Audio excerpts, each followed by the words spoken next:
Hey everybody, welcome to the Sports in the Mitten podcast powered by Mr. Spots in Ann Arbor. I'm your host, Adam Biggers, Michigan football beat writer for FanRag Sports, and these podcasts have been going really well lately. I want to thank everybody for watching and all the questions and everything. So I'm going to keep doing them. I mean, we plan on my co-host and I, Thomas Bendit of BT Powerhouse. He and I plan on regular Sunday evenings and probably something during the week, he and I together. But as long as I get all these questions on Twitter, as long as there's something to talk about, I'll do these, at least 3 times per week, 4 times. And when the season gets started, I mean, who knows? We might do a morning and evening edition. I don't know. But a great response from all you guys. And want to encourage, if you're watching the YouTube live stream, if you don't want to sit here and watch me talk, you can listen to it on the FanRag Sports Blog Talk Radio channel. So go ahead and search that. We're on iTunes now. Again, we were on iTunes and we weren't on iTunes, and then we're back on iTunes. So be sure to subscribe to all that stuff. Like Sports in the Mitten on Facebook. Follow the podcast at Mitten Sports MI. Follow me on Twitter at AdamBiggers81, and follow FanRag Sports at FanRag_U and at FanRag Sports, FanRagSports.com. So I want to get into it. We have a ton of questions today, a ton, and a lot of these were from yesterday. A lot of them are hitting on the same type of topics. Oh, we have a first question here. Tell me who you think has better upside, Black or DPJ. Do you think wins out tailback position? Thanks. I'll get into that. But as far as number one running back goes, I think it's Chris Evans. I never doubted that it was Chris Evans. That there were some insiders out there, somebody posting on message boards saying that Karan Higdon had definitively leapfrogged Chris Evans, and I can tell you that that's not true. So again, all kinds of stuff to talk about. We talked to Arbor last night. We got several players. I was able to catch up with a couple because usually I don't like to bounce around too much. I try to do longer interviews. Another question, Muhammad Malik. Jim Harbaugh mentioned DPJ first when mentioning Topper for first. Do you see him starting over Black? We'll get into that. Guys. Save those questions. Feel free to ask again, but let me get through this intro, guys. It's I'm telling you, the response, I really do appreciate it, and I feel like I could go for like an hour. We went for an hour the other day on a lot of this stuff, so I want to get through these topics. So again, we talked to Jim Harbaugh last night. I was able to catch up with Brian Monet a little bit. I'll be doing the feature this season on the Polynesian influence on college football. Michigan's had a handful of players of Polynesian descent, and two immediately come to mind for me, which is Brian Monet. He's on the Polynesian Player of the Year preseason watch list. That was a mouthful. And then his cousin Philip Paya Paya is also on the team. So I want to talk to him, and of course, there was Sione Huma.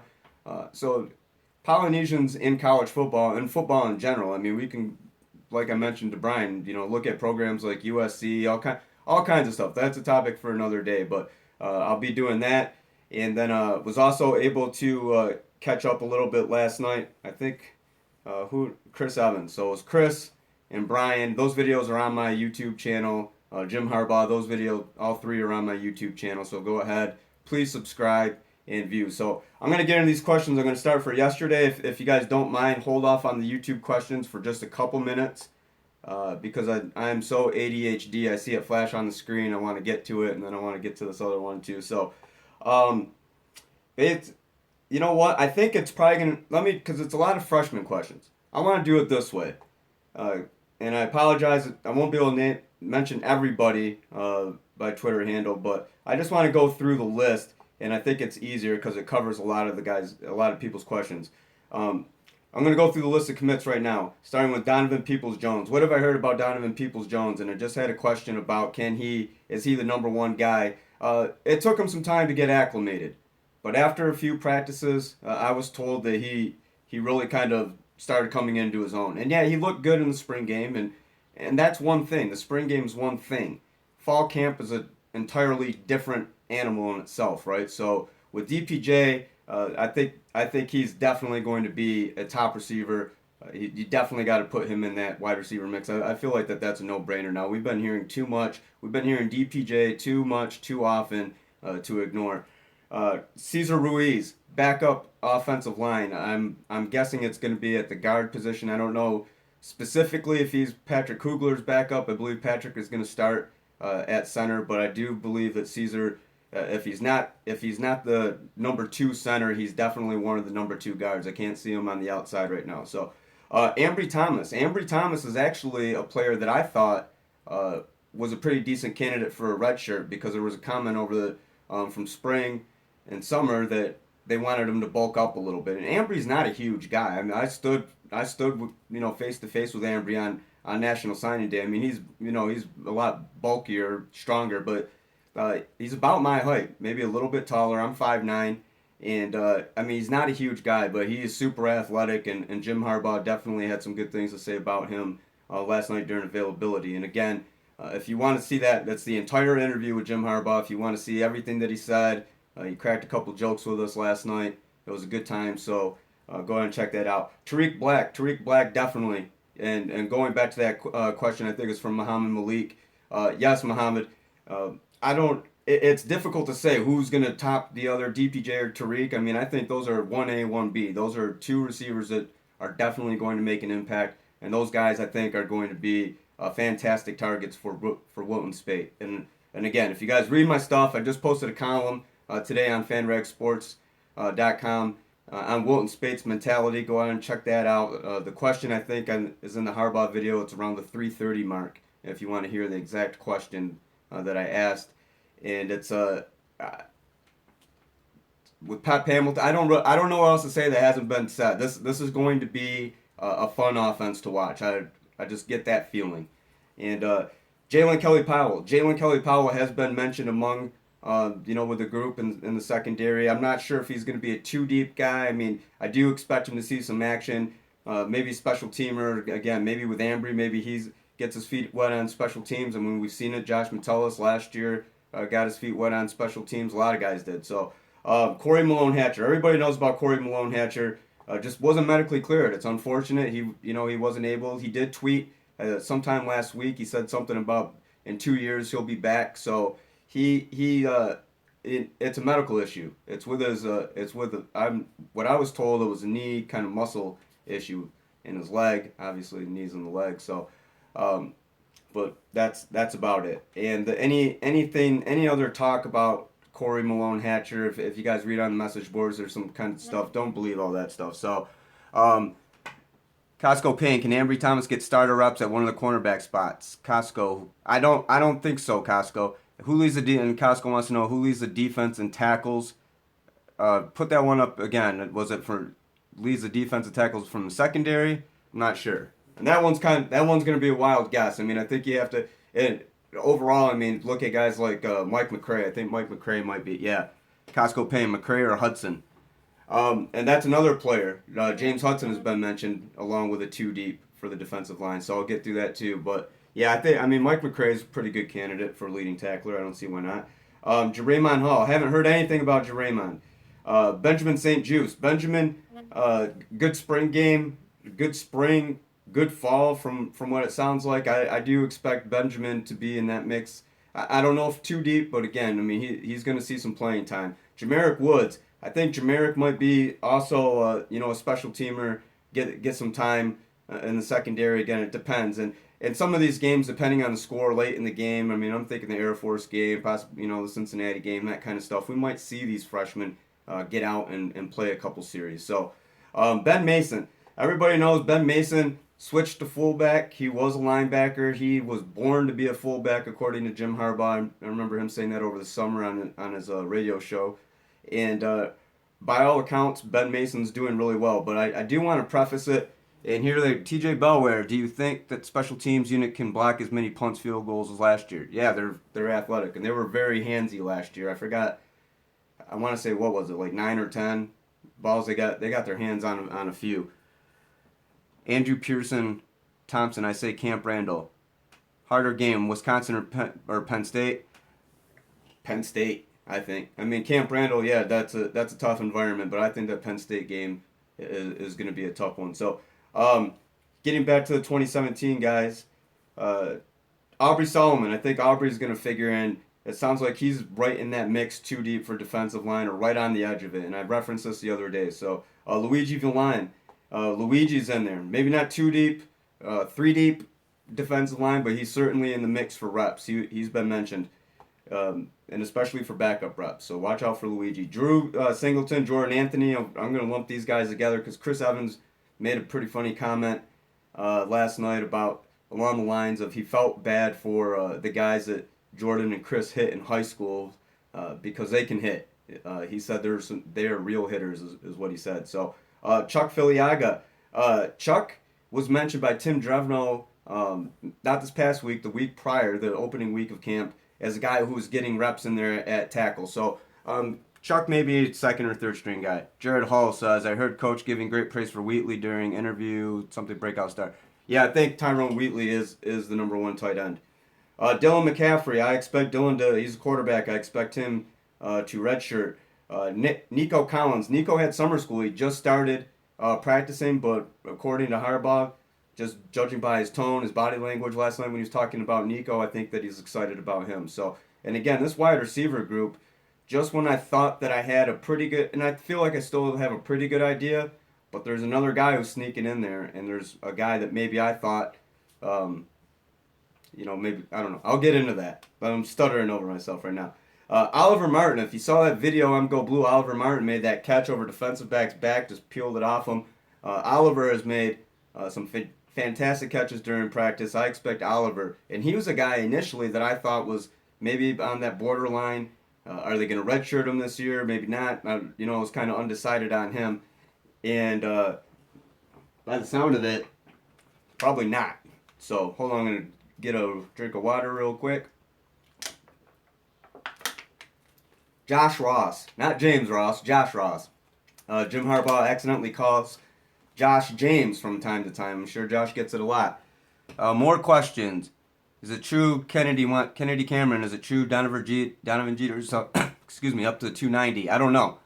Al Cunando just got here, so I don't know if this was answered. But Tom Deinhardt wrote yesterday QB race was Peters and Speight. Did he miss Jim's statement, or is he specifically not reading into it? It's O'Corn and Speight, but it's Speight. Al Cunando. It's Wilton Speight.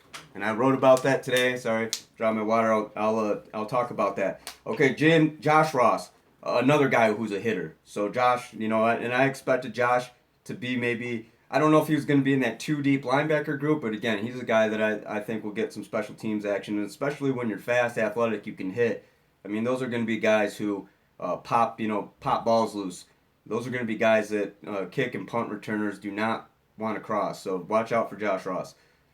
James Hudson, just mentioned him. James Hudson was mentioned is fighting for backup reps. So that's a good thing for the D-line, because I think that D-line is going to be pretty deep. Fulton Becker, if you had to bet on one player being a top 10 pick other than Gary, who would it be? Well, Rashawn, I keep dropping my water here.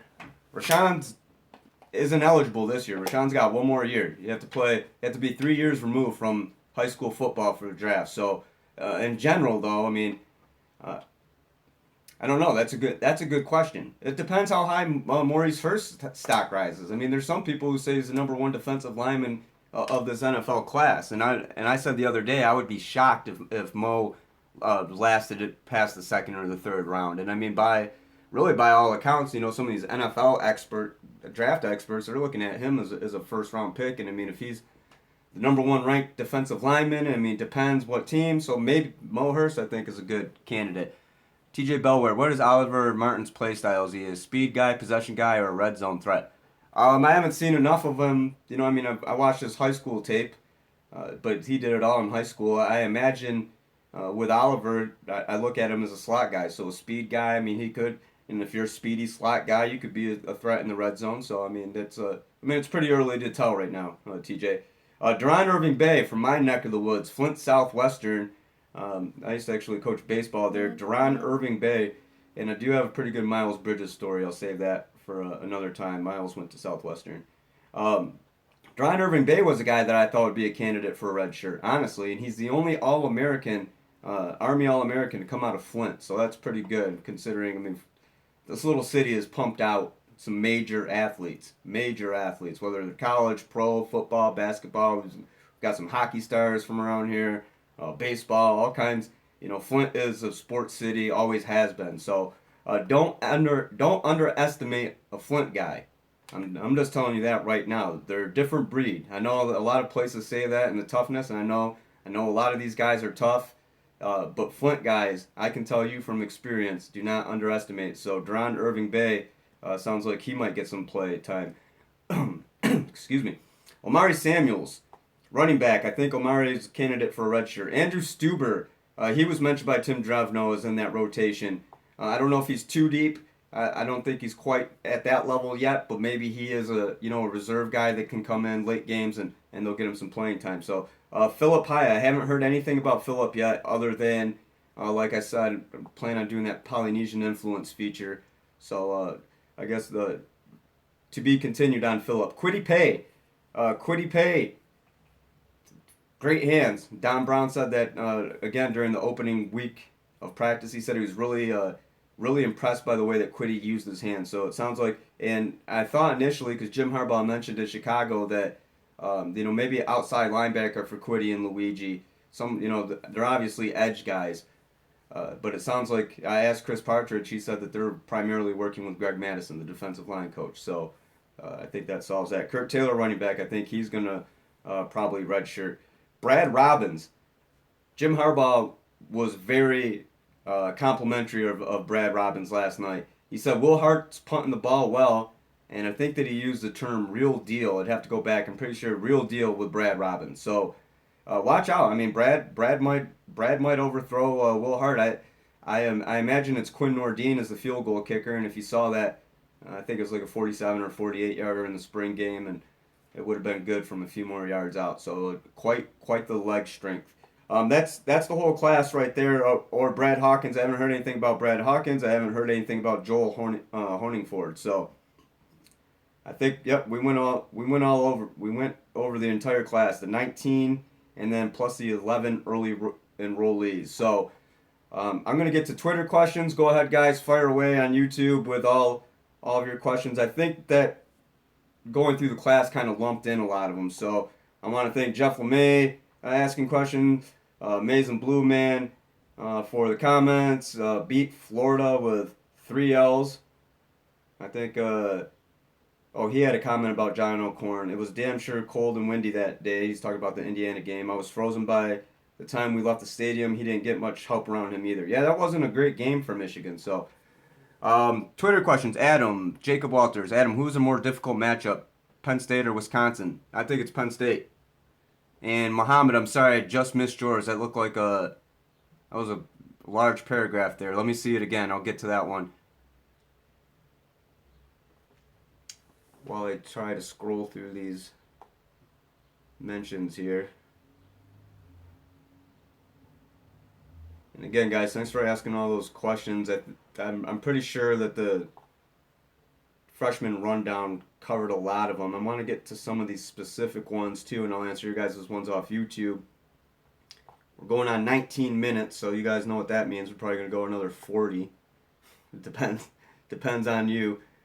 Let's see. Jaborski 2 has a comment. Looks like Michigan has 2 game breakers in the backfield this year. They can break off long runs. O-line has been the issue since Carr. Devin Gill, what's the word on him? Devin, I think he's going to be in that 2 deep in the linebackers. I remember talking with Devin Bass over the summer. And I just missed a comment. Guys, again, I apologize. These comments do not stay up very long. So if you can, tweet them at me, at AdamBiggers81. If you want to make sure I get them. I'm trying. There was a comment, let's see, from Will. Okay, I'm going to read Will's. TJ, what you said is Cesar Ruiz. Backup guard, TJ. Any freshman offensive lineman start? No. And I'm sorry I didn't catch your name. No, I don't think any freshman linemen start. I do think that the freshman offensive linemen will be in that 2 deep on both sides, but as far as both lines. But as far as the offensive line goes, no, I don't think a true freshman will. I thought Cesar Ruiz was the only guy, and Cesar's been doing well. I mean, you have to take that into account. So it is incredibly hard to start as a true freshman. I mean, ask Mason Cole. I did. Mason, and that video is up too. He was available a couple days ago. I mean, Mason started from day one, and he is one of the best offensive linemen in the country. I don't think there's any question about that. So Cesar Ruiz is pretty good, but I mean Mason Cole is a guy who I use as set the bar. Who leads the team in receiving yards? Costco Payne wants to know. I'm gonna guess DPJ or Tariq. I think those are two rather easy guesses. Will at Goddard Hall on Twitter. And do you think JBB has locked it down at right tackle? Joanne Bushell-Beatty. I believe so.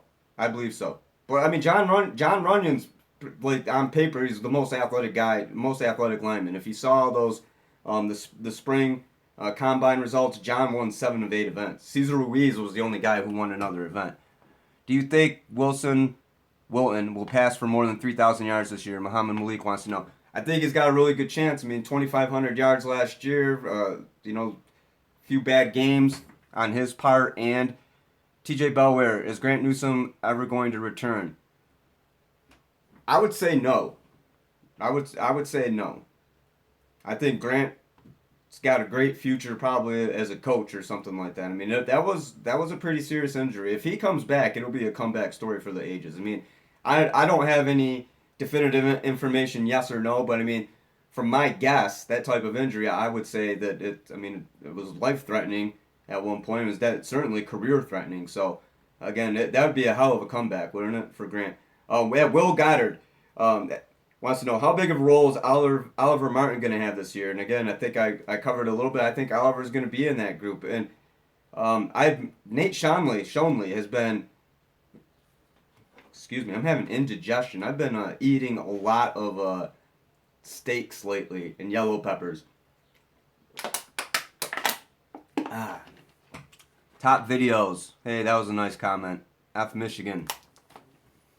Okay, top videos. Thanks. Come on, guys. We're constructive conversation here. Don't come in here trolling. What position is Devin Gill and Josh Uche playing? They seem too small for Mike or Will, and Coach Brown said Jordan Glasgow. Vipers. Vipers now Khaleke Hudson. And that's changed a couple times. Orange Bowl. Before the Orange Bowl, Don Brown mentioned Jordan Glasgow. During spring, Josh Metellus and kind of into late spring, Khaleke then kind of went there. As far as Uche and Gill, linebackers, I'm not sure exactly where you're going to have them, but I think they're athletic and they could play Mike Will. I mean, they're good enough. Don't let the size fool you. Devin Gill, Josh Uche was mentioned by Don Brown during Orange Bowl week as one of the Wolverines' top up-and-coming pass rushers. So pay attention to that. So Will, yeah, I think that Oliver Martin, I want to swap Oliver Martin and Nate Schonley, I guess. I mean, and I do think Nate's got a pretty good shot to play, but it sounds like Oliver Martin's doing a hell of a job. What possession? Okay, is that one I answered? El Canando, Glasgow left a bad taste in my mouth. Tackle, something about FSU. Glasgow left a bad taste in my mouth with that missed tackle on the kick return against Florida State. I can imagine. Jacob, again, Wisconsin or Penn State is a harder matchup. It's Penn State, man. Definitely, I think. I mean, like I said, Camp Randall. You have to think of it. The Penn State game is that's going to have a lot on the line. I expect Penn State to be pretty good. They have a couple guys over there, Trace McSorley, Saquon Barkley, who are Big Ten Player of the Year candidates. I mean, they're on national watch lists. These guys are the real deal. Will, could you answer? Yes, I got your question, Will. Did we get it? We got it. I'm throwing it back to Harbaugh last year. If you guys saw the video, then you know. Complete with the fist. Will Ben Mason see playing time at fullback? Prince Jeff wants to know. I mean, with Khalid and Henry Poggi right there, Khalid Hill and Henry Poggi, I have to imagine that it's probably going to be tough to get some reps. I mean, those guys are going to carry the majority of the load. But I know that Harbaugh loves Mason at fullback. Nick Baumgartner actually asked Jim a good question last night about freshmen, because last year, we saw 23, something like that, true freshmen. And Jim Harbaugh rattled off, Nick wanted to know, is it going to be double digits this year? And Harbaugh rattled off a list that was easily more than 10. So we're going to see a good-sized group of true freshmen play this year, definitely.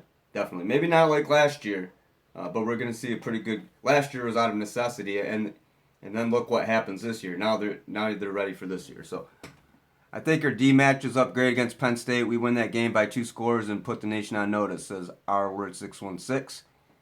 Andrew Pearson Thompson. I think he will because Hill and Henry will be leaving soon. Well, yeah, he's gonna get reps, but I mean, let's be realistic here. Khalid Hill is arguably the most complete fullback in the nation. Henry Poggi's a hell of a fullback. I have to stop eating before I do this. I'm sorry, guys. These yellow peppers are making me. I put yellow peppers on everything. Pizza, sandwiches. Eat them out of the bottle. All right, or the jar, whatever you want to call it. I think that's all of them, guys. I mean, there were a lot more, but like I said, the freshman rundown, I think, lumped in a lot of it.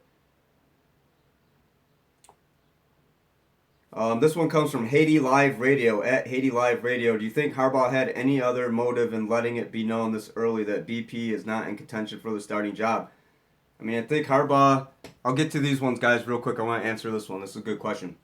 I mean, I think Harbaugh was just telling the truth. I don't think he had any motive. Obviously, if he makes public statements, he knows the players are going to read them, they're going to hear them. It's got to be some sort of motivation. But Brandon is down there in the hovering in that 3-4 range. I mean, he's not. From what I've been told, it's just it's not anything against Brandon Peters. I mean, John O'Korn was an AAC Freshman of the Year at Houston before he transferred here. So John, I mean, he threw for more than 3,000 yards. John's a good quarterback. I know last year he had difficulties against Indiana. The team Michigan did as a whole, but I'm not surprised that it's down to John O'Korn and Wilton Speight. And again, my personal feelings is that it's Wilton Spaight's job to lose. I think by now the general public should feel that way. I know that there was so much hype and misinformation and inaccuracies on Brandon Peters, and let's be fair to this kid. He redshirted last year. He had a good spring game, yes. But at the same time, Wilton's a redshirt junior, and Wilton went to a prep school. So technically, he's like a fifth-year senior. He still has another year of eligibility, but age-wise, he's like a fifth-year senior. Brandon Peters just got out of high school a year ago. So, I mean, again, John O'Korn's been around. These guys aren't nobodies. These guys aren't bad quarterbacks. They're at Michigan for a reason. And I know that the expectations for Brandon Peters, and I know that his spring game performance lit a fire under all you guys, really, a lot of you guys. But I mean, I caution you. You got to be realistic. Think with some logic.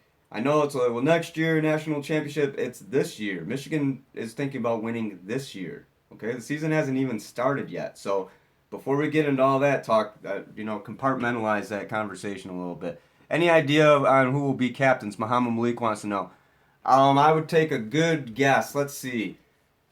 Maurice Hurst, Mike McCray, Mason Cole, probably. Depends how many they go with.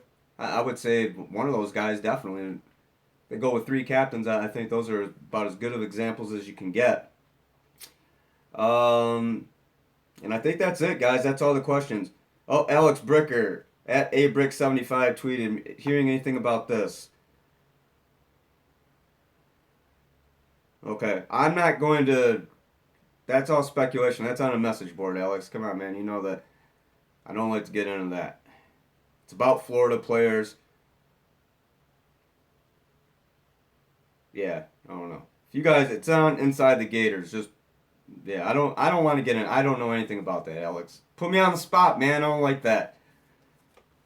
That's rumor stuff. If you guys read me, if you guys follow me on Twitter, if you guys watch the show, I don't get into rumor. If I can't confirm it, I'm not talking about it. Base says, Wilton's my man. I just believe he's going to shock a lot of people this year. And then Michigan State, who wins this year? I think Michigan beats Michigan State.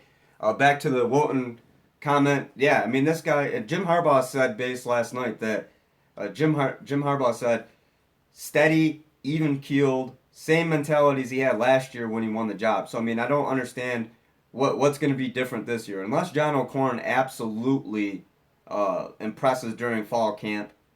And that's not out of the realm of possibility. I mean, we've seen go back and watch his tape at Houston. John's a good quarterback. I feel like John gets kind of crapped on a lot. Everybody's forgetting about John O'Corn, but like I said, let's be realistic here. This is Wilton Speight's job to lose. Wilton Speight is the quarterback at Michigan until he leaves. I cite all these numbers all the time. I forgot who it was. We had a laugh about it. He's like, it's funny watching you defend Speight. And I don't like to call it defending. I just feel like everything's there. It's defending logic is what I'm doing. Does Evans rush for more than 1,000 yards this year? I think he's got a pretty good opportunity. If you ask Jason Ambergi on Twitter, he says, and Jason, I see all your tweets, man. If I don't reply, I think I reply to all of them, but I see them all. If you ask Jason, book it 1,100 yards for Chris this year. So follow that school of thought. Yeah, 1,000 yards, definitely easily attainable. I want to talk about a couple personal notes real quick. I don't know if you guys know, or I love baseball. I think you guys know that. Doug Hyde, my co-manager, he's the manager of the Flint Wolves. We have a collegiate summer league team in the Flint CBL. I want to send a quick shout out to a few of those guys. Good luck, Mike Ross, hell of a middle infielder, second baseman. When he was a great pickup. When he came on the team, I play second base. I said Mike is the starter. He's much younger, much better, and great athlete, and he hits. So good luck, Mike, tomorrow at Mott College tryouts. I hope you make the team. You'll be a great addition there.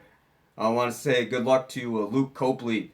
He joined us from Holly High School this year, and he's off to Rochester College. Luke was a hell of an addition to the team. Actually, my 40 and over team, I actually play with his dad. So on the 40 and over, I recruited his dad. I'm a good recruiter. We can have 35 to 39-year-olds. So, and I did have the game-winning RBI the other night against Flint Orthopedic. We won 6-3. It was top 7, 2 outs, bases loaded. The catcher and the pitcher were talking junk, said let's get the strikeout.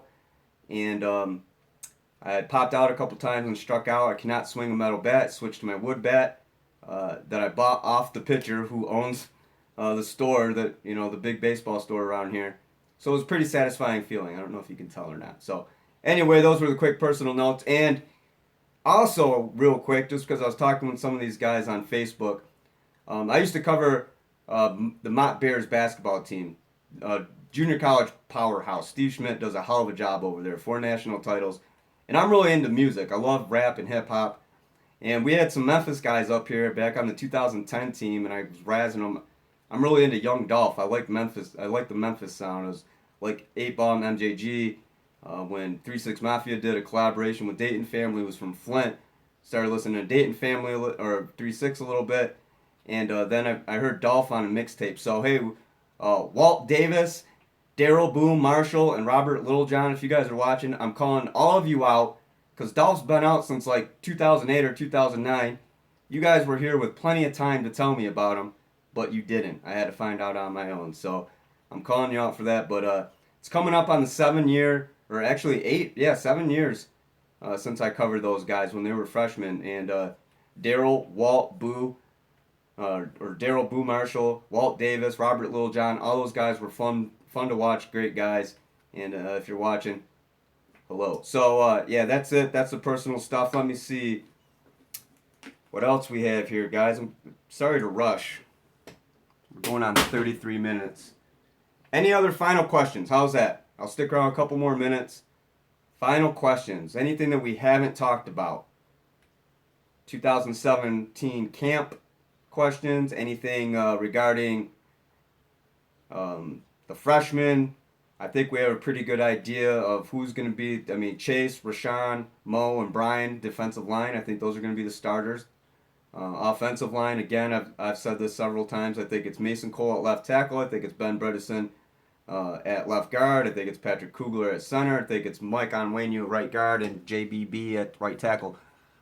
Prince Jeff, I have heard around campus that Chuck Filiaga might be the strongest guy in the team. Have you heard that? I have not heard that, but it wouldn't surprise me. Something about Mark D'Antonio. Let me see that one again. Let me see. If it pops up, I'll answer it. And again, everybody so far, I had that one bad comment.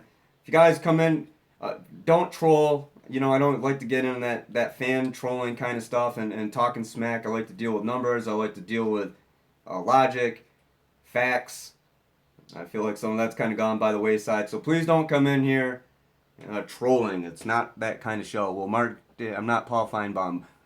Will Mark D'Antonio's coaching acumen be enough to top Michigan? Well, I mean, it has been for, 7 of the past 10 years. Yeah, I think I don't expect Michigan State to lay down. I mean, I know the 3-9 season last year, and I know Michigan fans had fan everywhere. Everybody poked fun at Michigan State. It was an epic collapse. I mean, we're looking at a team that was in the college football playoff the year before. Just had 4 of its top 10 recruits dismissed. 3 of them were connected. All of them for sexual assault. 3 of them were connected, and that was Donnie Corley, who's going to be a major loss for Michigan State. I thought Donnie was in line to be a great at Michigan State. I really believe that. Demetric Vance and Josh King. And then Austin Robertson was on a separate incident.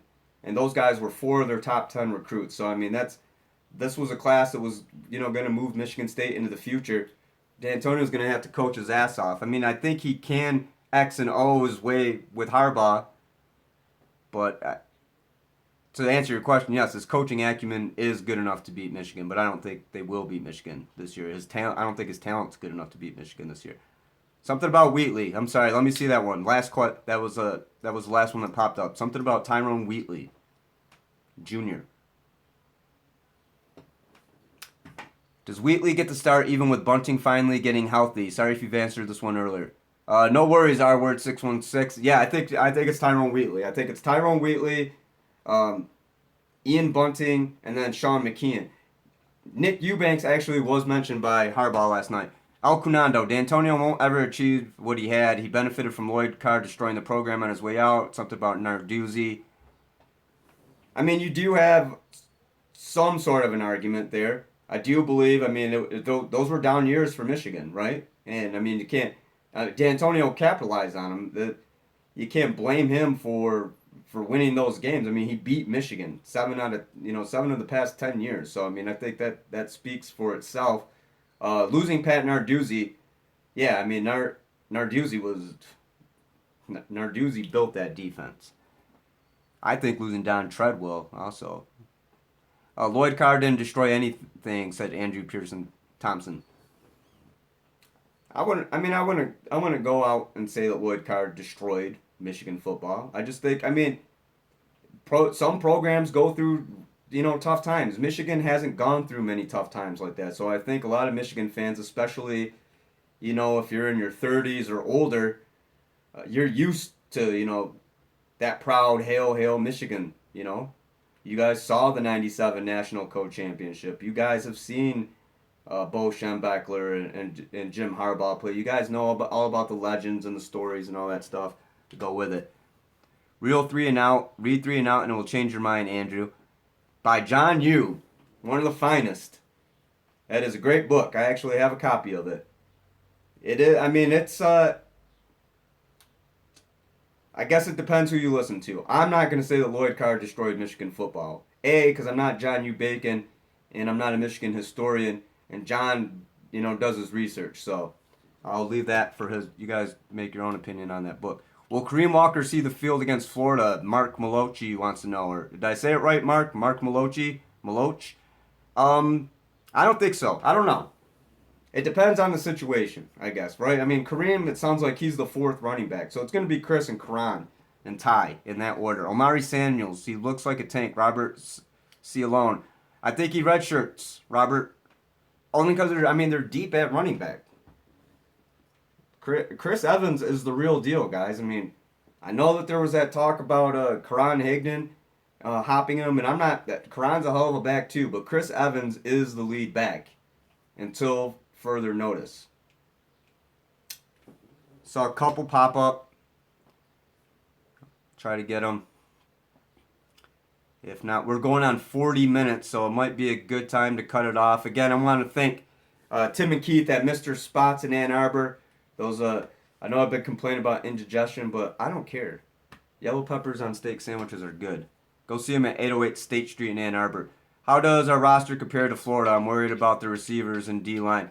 We'll get into a Michigan and Florida preview. Actually, I forgot to mention that.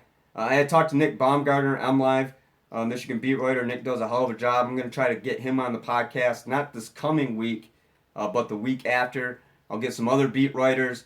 I'll see if Angelique wants to come on the show. Angelique, if you're watching, you have an open invite. Robert, if you have gone into detail about the wide receiver, can you please go over DPJ, Martin, and Black? Are they actually starting? I think DPJ and Tariq will start. I think Oliver's certainly in that mix for the 2 deep. And again, my wide receiver group, I think this is going to be the pool that we see.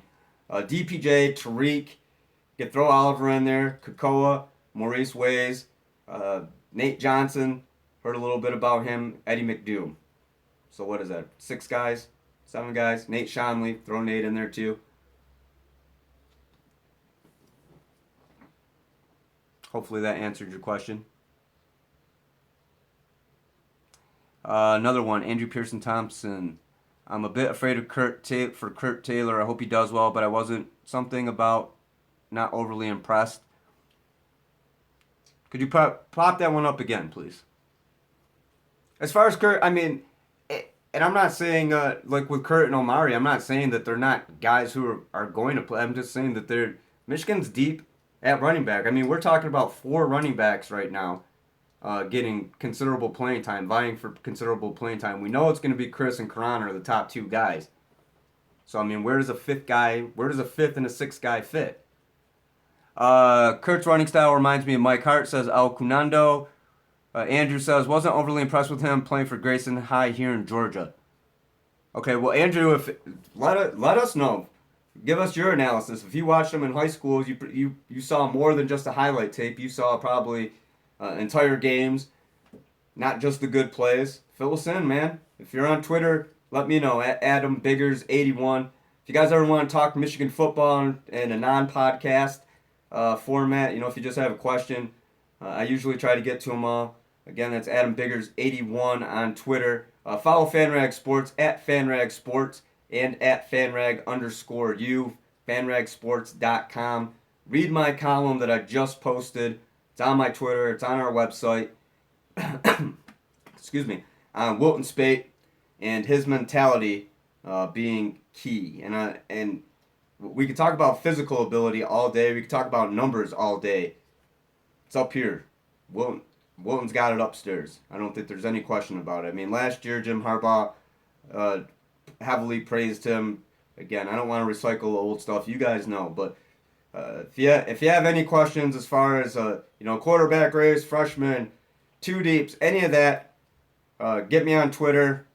Tweet us at Mitten Sports MI. Get us on Facebook, Sports in the Mitten. We're going on 43 minutes right now. We'll go to 45 minutes. Make it a nice number. There we go. Here's some questions. Matt Mueller, assuming on when you starts, do you think he will be able to perform at a high level? He hasn't been talked up as much in camp as the past. Mike is super athletic, and he's huge. I forgot who said it last year. They said he's a mountain of a man. I want to say Ryan Glasgow said that. So if Ryan Glasgow said that he's a mountain of a man, I put a little bit of stock into that. Ryan can push some guys around. So, I mean, what are we talking high level? I mean, Michigan had 3 all Big Ten starters on the O-line last year. Do I think that Mike Onwenu is going to be an all Big Ten guy? I haven't seen enough of him yet, but I do think that it'll be a good player. Jacob Walters, how many new unis will Michigan have, and what game will we use them? That's the magic question, Jacob. I don't know. I've seen some mock-ups. I can't say for sure. I think one of them that I have seen, I think that one actually is legit, but I haven't been able to confirm it yet. So when I do, I'll let you know. But I'll say this: last year I was told after the Jordan deal was signed that they would be the Oregon of Nike, and this came actually from somebody within the team, and not maybe in the sense of so many uniform changes or uniform options. They will have a couple alternates, or at least one that we can definitely confirm. But a lot of, the equipment-wise, that kind of stuff, so accessory-wise. I know those guys are geared up all the time. So I'm sure they have a nice package from Jordan with all kinds of clothes and shoes. So I think that's what they meant in that regard, that they're just going to be, outfitted all the time. Several options. As far as uniforms go, they're not going to change helmets, and I mean they'll tweak the jersey. Will MSU be a night game? Chris Smith, sounds like it. MSU or Minnesota, I think those are the two that they're talking about. I think MSU would be top videos. Top videos. I saw OSU. If it's a constructive question, I'll answer it. Put it back on the board. And I just want to let you know I'm not an Ohio State beat writer. So if you want something specific, go hit up those guys. What do you think about OSU offensive coordinator Kevin Wilson? I feel like they better in the spread offense. And then he hashtags it with Go Blue. Kevin Wilson's a hell of a coordinator. Look at what Urban Meyer's done at Ohio State. I mean, he's got a couple former head coaches as assistants. Greg Schiano is a well-known guy. Kevin Wilson. I mean, if you're Ohio State, well, you got Mike Weber, JT. Throw Kevin Wilson in that mix. I mean, Ohio State's a good team. I think Ohio State's the best team in the Big Ten. I think then we look at Penn State, and I think Michigan's right there. I think Michigan has the ability to play up to that level. But again, my two preseason picks, and they come from the same division, but two best teams in the Big Ten, Ohio State, Penn State. I don't think there's really a ton of argument against that, as far as preseason goes. And what do preseason rankings matter anyway? Let's be honest here. All right, we're at 46 minutes, guys. I'm gonna cut this off. I want to thank everyone for watching again. Thanks to Tim and Keith at Mr. Spots for keeping me fed. 808 State Street in Ann Arbor, MrSpotsAnnArbor.com. Again, FanRagSports.com, at FanRag_U, and at FanRag Sports. Thanks to all you guys for the interesting conversations, comments, questions, everything along those lines. We'll do this one again. I think we're playing tomorrow night. Thomas Bendit and I will do a two-man show. So be sure to follow Thomas on Twitter, and that's at TBendit, TBEINDIT, and that BT Powerhouse, and that's on SB Nation. He is a college hoops junkie. Thanks again for watching, everybody. I'm Adam Biggers. I'll talk to you next time.